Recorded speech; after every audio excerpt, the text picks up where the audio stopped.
Papa Francisco. Audiência Geral. Biblioteca do Palácio Apostólico. Quarta-feira, 7 de abril de 2021. Catequese, 28. Rezar em comunhão com os santos. Estimados irmãos e irmãs, bom dia. Hoje gostaria de me concentrar no nexo entre a oração e a comunhão dos santos.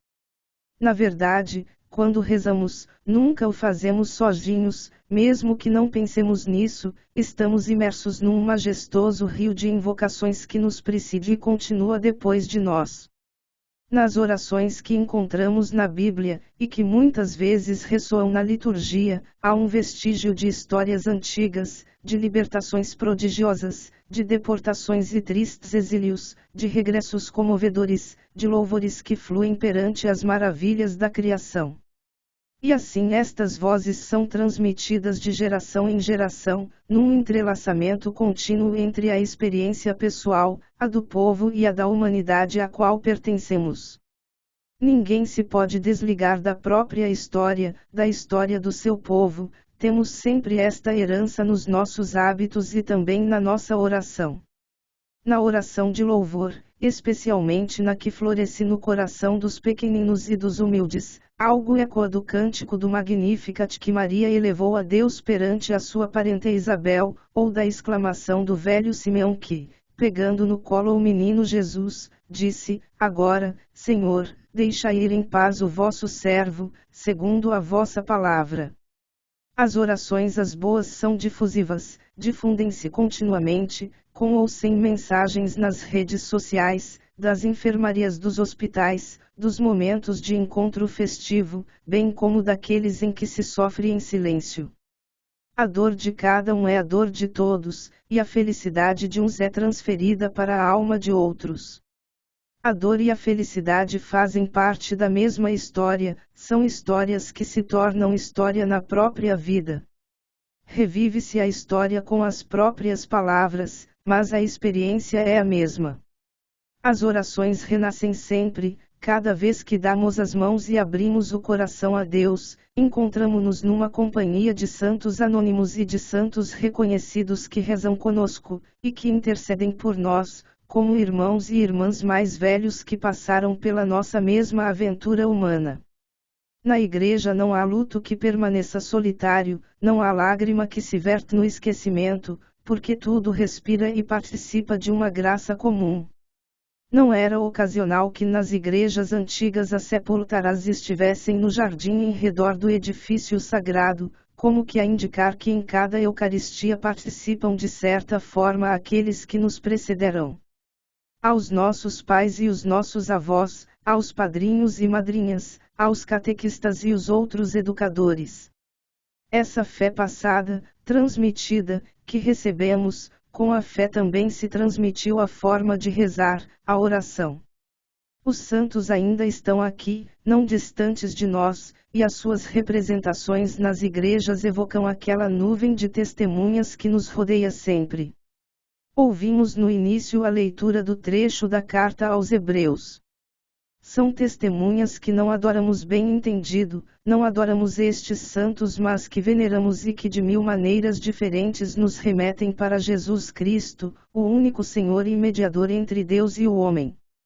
Um santo que não vos recorda Jesus Cristo não é um santo, nem sequer um cristão.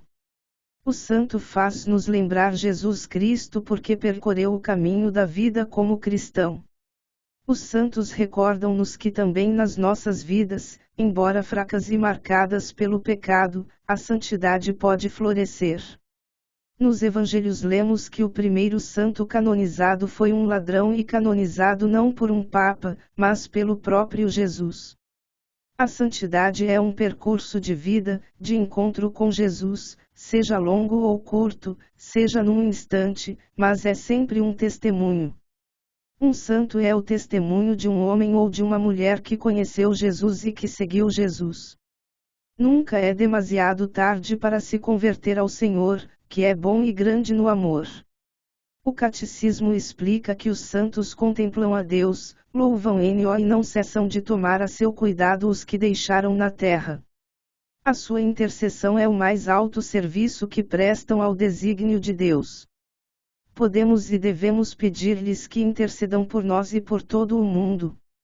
Em Cristo existe uma misteriosa solidariedade entre aqueles que passaram para outra vida e nós, peregrinos nesta, os nossos queridos defuntos, do céu, continuam a cuidar de nós. Eles rezam por nós e nós rezamos por eles, e oramos com eles. Este nexo de oração entre nós e os santos, ou seja, entre nós e as pessoas que chegaram à plenitude da vida, este laço de oração já o experimentamos aqui, na vida terrena, rezamos uns pelos outros, pedimos e oferecemos orações. A primeira forma de rezar por alguém é falar com Deus sobre ele ou ela. Se o fizermos frequentemente, todos os dias, o nosso coração não se fecha, permanece aberto aos irmãos. Rezar pelos outros é a primeira forma de os amar, e impele-nos à proximidade concreta. Mesmo nos momentos de conflito, uma forma de o dissolver, de o suavizar, é rezar pela pessoa com quem estou em conflito. E algo muda com a oração. A primeira coisa que muda é o meu coração, a minha atitude. O Senhor muda-o para tornar possível um encontro, um novo encontro, e evitar que o conflito se torne uma guerra sem fim.